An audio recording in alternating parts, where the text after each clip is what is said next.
और नगर निकाय का चुनाव एकदम स्थानीय स्तर पर होता है। एक बस्ती, एक गांव, अगल बगल अड़ोसी पड़ोसी एक दूसरे को वोट करते हैं, कोई जीतता है कोई हारता है। और आज फंडामेंटल राइट्स का उल्लंघन करते हुए लगभग बस खाली उनको ऐड करने की जरूरत है, यही हमारा आग्रह है, इसीलिए हमने पीआईएल किया है। नमस्कार, आप देख रहे हैं छोटा नागपुर लाइव और मैं हूं दशरथ प्रधान। नगर निकाय चुनाव होने वाली है और चुनाव से ठीक पहले रमेश हंसदा जी जिस तरह बम फोड़ते हैं, इस बार भी बम फोड़ा है।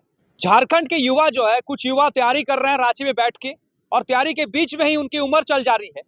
भर रहे हैं उम्र के बीच में फॉर्म, लेकिन एग्जाम होते होते उनकी उम्र पार हो जा रही है और वो उनकी जो रहती है एलिजिबिलिटी वो पार नहीं कर पा रहे हैं। तो ये एक समस्या चल रहा है। कुछ युवा ये परेशान है कि जर्मनी में हमारे मुख्यमंत्री जी 2.5 लाख का कोट, 3 लाख का कोट पहन के घूम रहे हैं। मैडम जी 3-3 लाख का सूट पहन के घूम रही हैं, 2-2 लाख का बैग लेके घूम रही हैं। इस बीच निकाय चुनाव होने वाला, और निकाय चुनाव में युवाओं के साथ क्या हो रहा है, ये जो है दादा बताए। दादा पीआईएल दाखिल किए हैं, जनहित याचिका दायर किए हैं, और अब जो है चुनाव को लेकर बहुत सारी चीजें जो है अब चर्चाएं तेज हो गई हैं कि क्या होने वाला है, नगर निकाय चुनाव होगी नहीं होगी, क्या होगी, और युवाओं के साथ पुनः जो है खिलवाड़ हुआ है।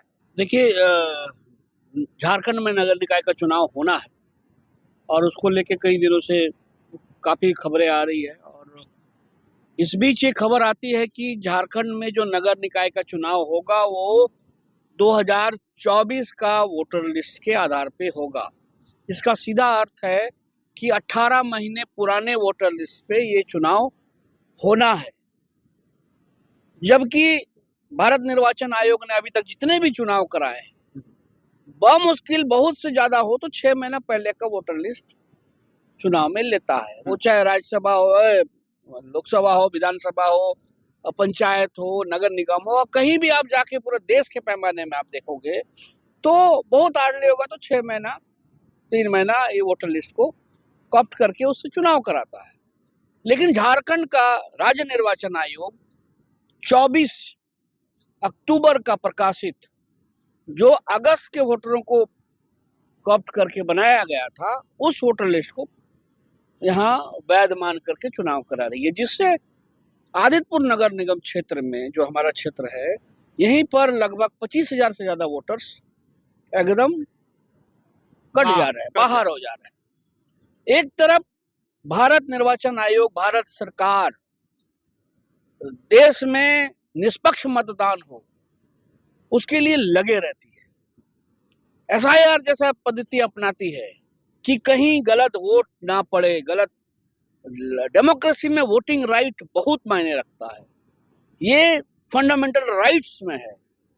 और आज फंडामेंटल राइट्स का उल्लंघन करते हुए लगभग इस पूरे राज्य में 48 नगर निकाय क्षेत्रों में औसतन देखा जाए, यदि 24 का वोटर लिस्ट को फाइनलाइज करके चुनाव की घोषणा होती है तो लगभग 5 से 7 लाख से ज्यादा वोटर्स इस चुनाव से वंचित हो जाएंगे।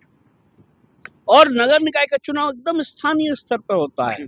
एक बस्ती, एक गांव, अगल बगल अड़ोसी पड़ोसी एक दूसरे को वोट करते हैं, कोई जीतता है कोई हारता है, वो अलग बात है। लेकिन उसमें उसकी भागीदारी जब होती है तो उनको लगता है कि मैं भी इस देश का, इस व्यवस्था का एक पार्ट हूँ, कि मेरे द्वारा चुना हुआ मेयर, मेरे द्वारा चुना हुआ वार्ड मेंबर वो विकास के काम को करेगा।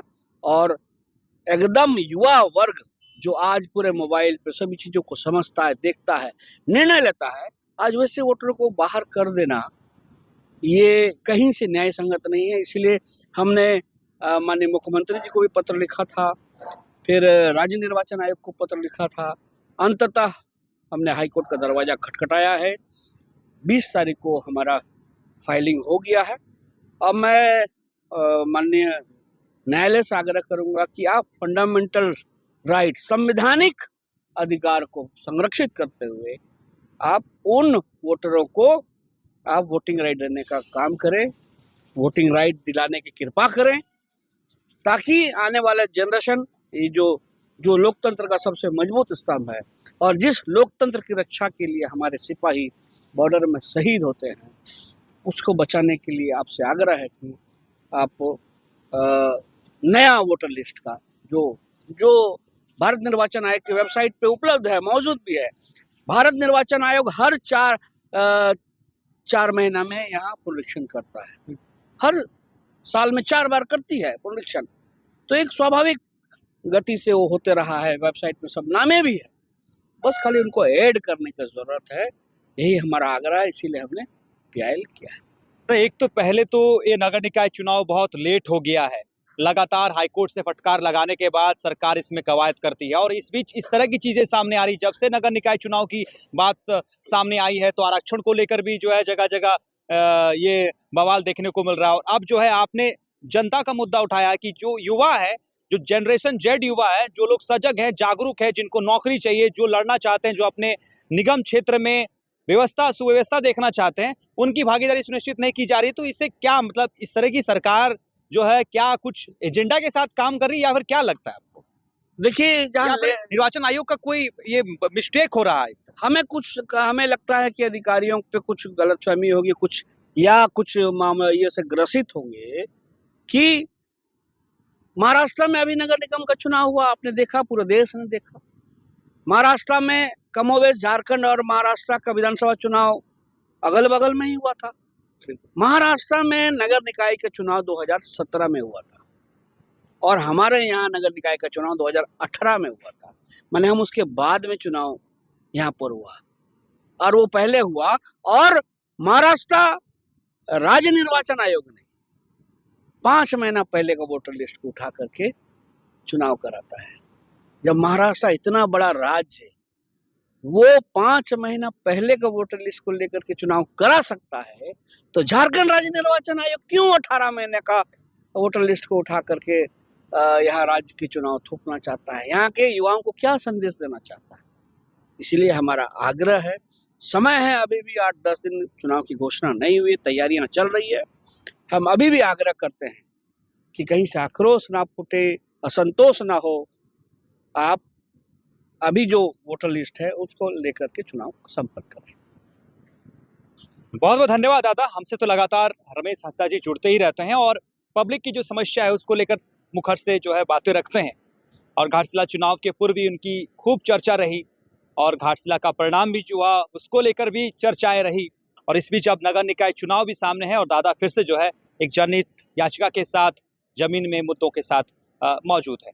बहुत बहुत धन्यवाद हमसे जुड़ने के लिए।